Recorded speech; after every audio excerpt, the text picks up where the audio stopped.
Además es la coordinadora del posgrado de diabetología de la Universidad Católica, integrante de la Sociedad Uruguaya de Diabetes. Sabe un montón de diabetes, así que nos va a poder sacar todas las dudas. Una eminencia en esta enfermedad. Que sí. ¿Cómo andás, Natalia? Muchas gracias por la invitación. Muy bien, por suerte. ¿Qué significa un día así como para poder concientizar? ¿Es algo prevenible? Es un día muy importante, sin duda, para todos los que hacemos diabetes y también para los pacientes. Las sociedades de pacientes también tienen grandes movilizaciones y luchas por sus derechos que aprovechan estas fechas para volver a insistir y a marcar en la sociedad esa desesperación a veces por conseguir recursos súper importantes y caros para algunos tipos de diabetes. Sin duda alguna que todos los días tenemos que pensar en diabetes, nos guste o no, todos los médicos y el equipo de salud que ve personas sanas incluso, tienen que estar pensando en diabetes para diagnosticar precozmente. ¿Está aumentando la prevalencia por el tema de la alimentación? Muchísimo. Eso es una muy buena pregunta. Las predicciones son muy malas. Vos decías, sí, 250.000, porque es aproximadamente 8 o 10% la prevalencia. Habrá 400 millones de diabéticos hoy en el mundo y en el 2045, si esto sigue así, vamos a ser 600.000. Y esto es por la epidemia de obesidad. Y como el factor de riesgo principal para el desarrollo de la diabetes es la obesidad y está directamente relacionado a los estilos de vida, es que claramente se acompaña de una epidemia también de la diabetes. Mucha gente llama a la diabetes como la enfermedad silenciosa. ¿Por qué se le da ese nombre? Tal cual, es súper silenciosa, sobre todo la diabetes más prevalente, que es la diabetes tipo 2 y que es la prevenible. La diabetes tipo 1 no es prevenible.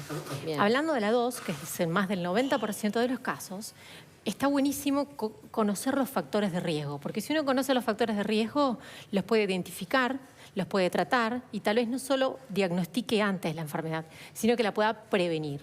Y entre los factores de riesgo más comunes, como dijimos, la obesidad encabeza la lista. Nosotros en Uruguay, 70% más o menos tenemos entre sobrepeso y obesidad. Tenemos en Uruguay una prevalencia de 70%. O sea, que somos normopeso menos del 30% de las personas aquí en nuestro país. O sea, y ese sector de la alerta. población está mucho más expuesto. Totalmente. Eso hace, la obesidad hace que la insulina no actúe bien. Se genera lo que se llama una resistencia a la insulina. La insulina es la hormona, digamos, llave que abre en la célula la posibilidad de que la glucosa entre y sea utilizada como energía. Y ya sea que la insulina no actúe correctamente o que falte, la glucosa aumenta en sangre y aparece la diabetes. ¿Dijiste que es una minoría de la población uruguaya que está bien en su peso? Sí, 30%. absolutamente. En su peso. Y eso es súper alarmante, ¿no? Sí. Pero el 70% tiene obesidad o sobrepeso. 40% obesidad, el resto sobrepeso, juntas un 70% aproximadamente. ¿Adultos y niños? Adultos y niños. Es también alarmante en los niños. Antes solamente se veía diabetes tipo 1, porque la diabetes tipo 2... que venía de la mano de la obesidad, aparecía en la edad adulta porque casi no había obesos niños. La tipo 1 que lo genera. Recordemos, la tipo 1 no se sabe que lo genera. Todavía no se sabe. O sea, sí que lo genera, no por qué se genera esto. Es una diabetes muy claramente inmune, se generan defensas que se equivocan y atacan a nuestro propio páncreas y de forma súbita, rápida y aguda destruye todas las células que producen la insulina, que son las células beta del páncreas. ¿Pero no tiene un factor genético? Hay un factor genético, pero poco transmisible. No es tan transmisible como la 2, que parece más buenita, sino que tener diabetes tipo 1, como niño o adolescente, el riesgo de sus familiares de padecer diabetes es apenas un poquito más alto. En cambio, la 2 tiene una penetrancia genética mucho mayor. Para seguir hablando de esto, nos vamos a exteriores porque Pipe está en la Asociación de Diabéticos del Uruguay, donde están haciendo test de glicemia gratuitos. Es fundamental que la gente sepa cómo está su nivel de glicemia para poder cambiar su comportamiento de repente en la alimentación. Pipe, estamos contigo. Gracias, Pau. Como decías, estoy en la Asociación de Diabéticos del Uruguay con su gerente Javier González, que nos va a contar un poco cómo fueron dándose las actividades hoy acá. Bueno, comenzamos a las 9 de la mañana, como todas las semanas, realizando las glicemias gratuitas, recibiendo a proveedores que nos están acompañando. A las 10 de la mañana iniciamos una emisión por streaming de video de nuestro canal, tratando de acercar experiencias, de inspirar, de brindar educación para esto tan importante que es la prevención y cuidado de la diabetes. En particular, te escuchaba recién que me mencionabas que estaban hablando en piso de la diabetes tipo 2. Exacto. Y la necesidad de su prevención. Bueno, en particular tratar de prevenir, porque el mensaje mundial y principal es que hay que actuar ya en el diagnóstico temprano de la diabetes tipo 2. Uno de los grandes problemas no es solamente la pandemia, o sea, el crecimiento exponencial que la diabetes está provocando en el mundo, sino el diagnóstico tardío. ¿Qué significa? 1 de cada 2 personas con diabetes tipo 2 no lo saben. Claro. El 50% tiene diabetes y está sin diagnosticar. Y después el segundo gran problema es que ese 50% que está sin diagnosticar pasa entre 5 y 10 años teniendo diabetes tipo 2 sin saberlo. Claro, porque le decían que los síntomas es muy complicado darse cuenta cuando uno lo tiene. Javier, ¿me puedo hacer el test en este momento, acá en vivo? Vamos. Te presentamos acá, este es nuestro... Siempre es un buen momento para... Permiso, por acá, ¿sí? Buenas tardes, ¿cómo andas? ¿Cómo es tu nombre? Bien. Ana. Ana, hola Ana, ¿cómo andás? ¿Todo bien? Bien. Bien, perfecto. ¿Cómo tengo que hacer? Nada, te vamos a pinchar el dedo, te vamos a hacer la glicemia que tenés en este momento. Ajá. Tienes que tener mínimo 2 horas de ayuno. Ah, ¿tendría que tener 2 horas de ayuno? ¿Y qué tal? Para dar un valor más cierto. Ah, bueno, no. De todas formas me la puedo hacer igual. Bien, perfecto. Si da un Genial. poquitito Acuérdense mal, que para que sea más fiable tiene que tener 2 horas de ayuno. Importante esto. Ay, un almuerzo, Si Pipe. no lo tuvieras, el resultado se lo planteas a tu médico y le informas las horas de ayuno que tenías. Ahí el médico va a saber interpretar la cantidad o no de horas de ayuno versus el resultado. Claro. Y debería además confesar en vivo en este momento que acabo de, antes de venir al móvil, de usurpar una de las masitas ahí de Millán y Rafa. Con los bizcochos Perdón. no te metas, Encima Pipe. te comiste un bizcocho acá. A ver. Claro, a ver. Bien. Tiene que ver si el alimento ¿Un dedo es dulce, cualquiera? ¿no? Un dedo cualquiera. A Si ver. tiene harina, hidratos de carbono en general. Chicos, cuidado cuidado si grito. Sí. Ay, ni se siente. Ay, ya dicen acá en el estudio. Ah, no me pinchó. Ah, ahí sí. Ay, qué chanta. exagerado, por Dios. Ahí va. Bien. 5, 4, 3, 2, 1. Y la respuesta es... 0,91. No, 0,91. Con 2 horas de ayuno podés tener hasta 120. Hasta 120. Está muy bien, Sos Pipe. diabético. Bueno, está bárbaro. Está bien entonces. 2 horas de ayuno. Si tengo las 2 horas de ayuno. Pero ¿y si no las tengo, qué quiere decir esto? Es un valor normal, podríamos decir, para el ayuno que tenés. Claro. Me parece que no me quiere decir algo. Bueno, después de ahora Después del cortamos y vivo te me dice termina de decir la verdad. información. No, pero- Javier, contame importantísimo ahora acá van a ver al final del corredor que hay toda una gama de frutas para poder que la gente pueda venir a consumir y bueno, y a hacer una acción de concientizar la alimentación saludable, ¿verdad? Gracias a la colaboración, apoyo y unión que estamos generando con la Cámara Frutícola Uruguaya, ellos están exponiendo hoy lo que son el resultado de su trabajo, que son sus productos. Y ahí tenemos a una de nuestras nutricionistas. Aquí tenemos representantes oficiales de la Cámara Frutícola, su presidente Moiso y su vicepresidente, López. López también, que bueno, muy contentos de tenerlos aquí, de poder compartir con ellos por lo que tú decías, la importancia de la alimentación saludable. Y viniendo de aquellos que intermedian y producen el producto es más que importante, ¿no? Sobre todo en un país donde a veces los preconceptos que tenemos es que pensamos que la alimentación saludable se tiene que sacar de una góndola, de una heladera, cuando en los hechos esa es la realidad de haber desaprendido a no solamente alimentarnos, sino a cómo proveernos de esos insumos.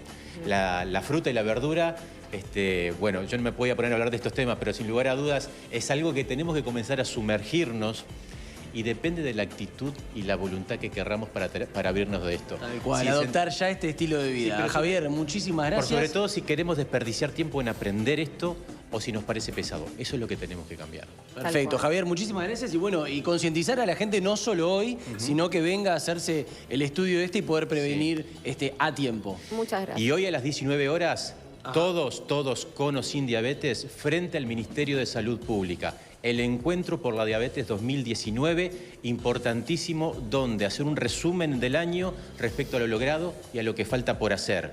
Y en especial, porque todos van a poder disfrutar. Va a estar el Gucci, va a estar Braulio Zanelli y va a estar otro cantante muy, pero muy conocido de nuestro país. Imponente, Javier. Muchísimas gracias. Gracias, Pipe, por este contacto. Bueno, por mostrar lo fácil que es hacerse un test de glicemia para saber cómo uno está. Lo importante que es la incorporación de frutas a la alimentación. Y nos decía Natalia antes en el mismo momento que estábamos haciendo el móvil, lo peligrosos que son los carbohidratos, ¿no? Porque uno asocia diabetes, azúcar en la sangre, no comas dulce, pero no es así. Exacto, eso es parte de la verdad. Y no es que los diabéticos no vayan a poder comer nada dulce nunca, ni ningún hidrato de carbono, sino que es como todo un arte aprender e individualizar junto con un pilar de tratamiento que es el plan nutricional, cómo comer los hidratos de carbono. Hay que comerlos combinados con fibras para que se absorban en menor cantidad. Yo siempre les digo, coman inteligentemente, así se van a poder privar de muchas menos cosas, porque si no el mensaje es muy negativo y es tengo diabetes, no voy a poder comer nunca nada. Claro. No puede comer esto, no puede comer harinas, no puede comer papa, no puede comer arroz. Es mentira, va a poder comer. ¿Qué pasa con la persona que no está diagnosticada y no se cuida? ¿Qué nivel de riesgo tiene esto de estar padeciendo diabetes y no hacer ningún tratamiento? Hay algunos años en el que el páncreas, cuando la insulina no funciona bien, tiene como una hiperinsulinemia, es decir, secreta más cantidad de insulina para hacer el trabajo y lo logra, o casi lo logra. Entonces da glucosas casi normales, que se considera hasta 100, de repente no llegan al diagnóstico, es que 126, que recordemos que el diagnóstico no es capilar, pero el capilar es una muy buena estrategia de screening y luego se corrobora con la sangre. Bueno, entonces en periodo de años, son años perdidos de tratamiento, porque el páncreas va gastando su insulina, que es una reserva, en lugar de guardarla para los años que siguen y utilizarla de mejor forma. Natalia, ¿qué es la diabetes gestacional? A mí me tocó padecerla, pero está bueno explicar un poco de qué se trata y por qué se da ese fenómeno durante el embarazo. Uno de los dos momentos de la vida en el que hay justamente una resistencia a la insulina fisiológica, es decir, normal, es la adolescencia y el embarazo. Eso es habitual que pase. En una persona que está genéticamente predispuesta, estas dos situaciones pueden hacer justamente que la diabetes aparezca. En el embarazo tiene mucho que ver con una secreción de hormonas que tiene la placenta y que va cambiando a medida que el embarazo va cambiando de trimestre a trimestre. Y, por supuesto, que es una enfermedad muy prevalente, y más aún ahora en los últimos años que el punto de corte del diagnóstico es súper bajito. Y es un problema que, si bien existe y es muy prevalente, la enorme mayoría de las mamás con diabetes gestacional, si se cuidan adecuadamente y tienen un buen control durante el embarazo, las complicaciones no van a ser mayores que la mamá que no las tiene. Les da un poco de trabajo porque tienen que hacer el monitoreo. A veces abarca también la lactancia, ¿no? El embarazo y la lactancia. Generalmente cuando la mamá tiene al bebé, al irse la placenta se va el problema.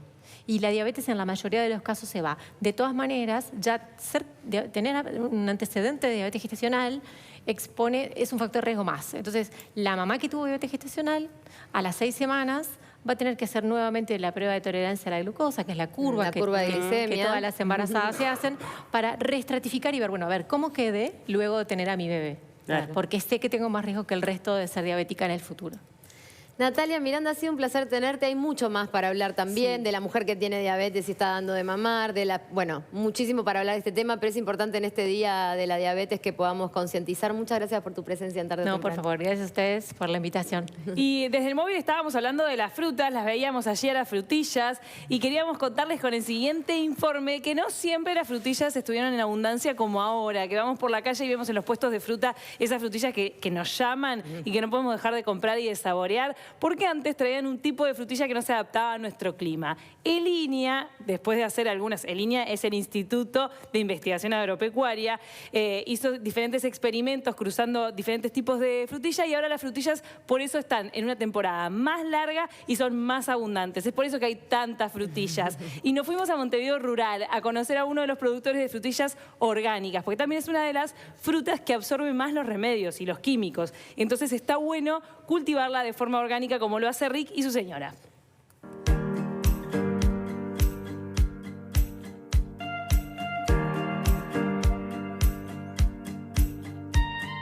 La frutilla que se produce en Uruguay ya tiene una tradición muy grande, ¿no?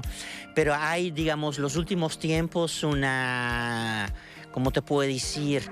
un cambio en la mentalidad de los productores que están buscando más frutillas adaptadas a la situación climatológica del país. ¿Antes era difícil que crecieran las frutillas acá? Difícil no, pero las frutillas tenían problemas porque las frutillas normalmente, los plantines vienen o de California o de España o de Chile. Nosotros estamos produciendo plantines de frutilla.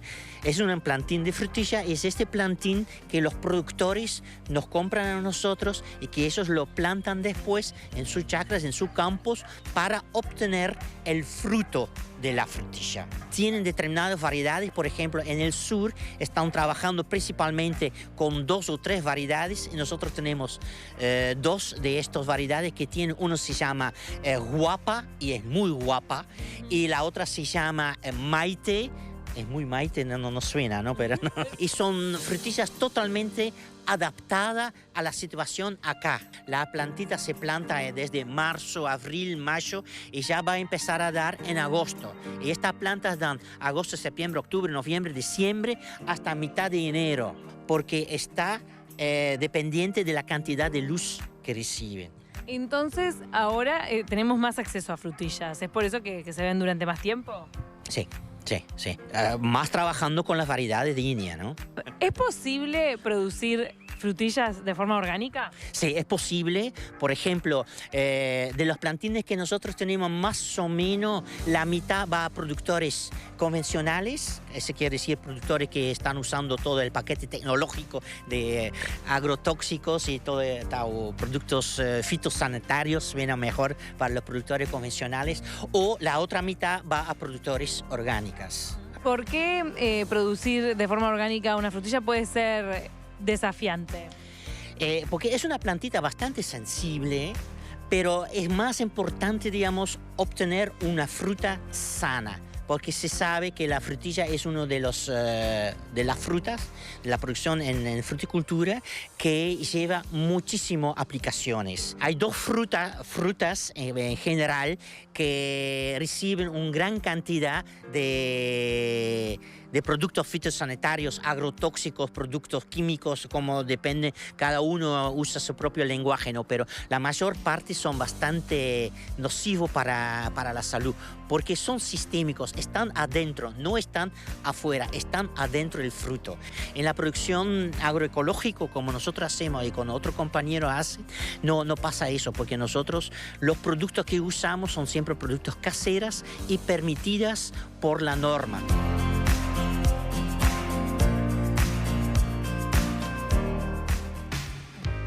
No saben lo rica que estaba. ¡Qué De la pinta! planta me comí un par de frutillas. Qué rica. Pinta esa frutilla, por favor. Me encanta ponerle un poco de azúcar. Está mal para la diabetes, ya sé, pero qué ricas que quedan con un poquito de azúcar, ¿eh? También Se van sacando edulcorante se les puede poner. Claro, Sí. se le puede poner. Y aparte la fructosa no es el azúcar mala, es peor la de los carbohidratos para el diabético, ¿no? Y una buena noticia es que están llegando sobre fin de mes estos monitoreos permanentes para lo que es el control de la diabetes, sobre todo la gente que la padece, el control de glicemia, que no implica pincharse todo el tiempo, porque claro, hay niños de repente que es molesto lo de pincharse el dedo. Obvio. Una cosa es hacerse un test como se hizo Pipe recién. Pero además te lo podés hacer, no sé, durante las 24 horas, porque como no cuesta tanto, no tenés que estar pinchándote, estás mucho más